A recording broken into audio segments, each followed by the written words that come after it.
కన్నీటి నుంచి కసి పుట్టాలి. అవమానాల నుంచి అనుకున్న లక్ష్యాన్ని సాధించే పట్టుదల పుట్టాలి.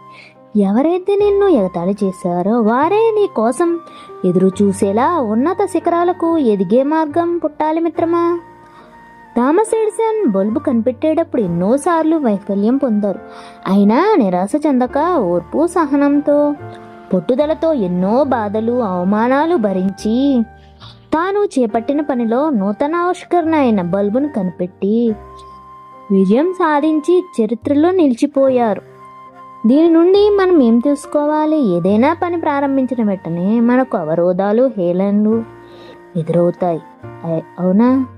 అయినా సరే పట్టు వదలకుండా ఓర్పు సహనంతో వాటిని భరించి ప్రయత్నిస్తే మీరు చేసే పనిలో విజయం తప్పక వరిస్తుంది. అందుకే కృషి ప్లస్ కృషికుడు ఋషి. గుర్తించుకోండి మిత్రమా.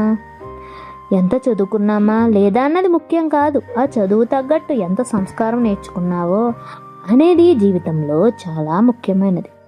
తెలివితేటలు ఉన్నాయని నీపై ఆధారపడ్డ వారిని ఎప్పుడూ కూడా మోసం చేయకండి. ఎందుకంటే భగవంతుడు అందరికంటే తెలివైనవాడు. ఖచ్చితంగా నీకు బుద్ధి వచ్చేలాగా గుణపాఠం చెప్తాడు. మనిషికి భగవంతుడిచ్చే సమస్యల కన్నా తమకు తాము కొని తెచ్చుకునే సమస్యలే ఎక్కువ. మనుషుల మధ్య అహంకారం, అజ్ఞానం, పెత్తనం, తమకు ఇష్టవచ్చినట్లు నడుచుకోవడం, లేని వాటి కోసం పరిగెత్తడం, పేరు కోసం తపన పడ్డం, ఇతరులను ఇవ్వకుండా చేయడం, ఇతరుల సంతోషం చూసి ఓర్వలేకపోవడం, ఇలా మనుషులు తమకు తాము సృష్టించుకున్న కర్మలే ఎక్కువ మిత్రమా.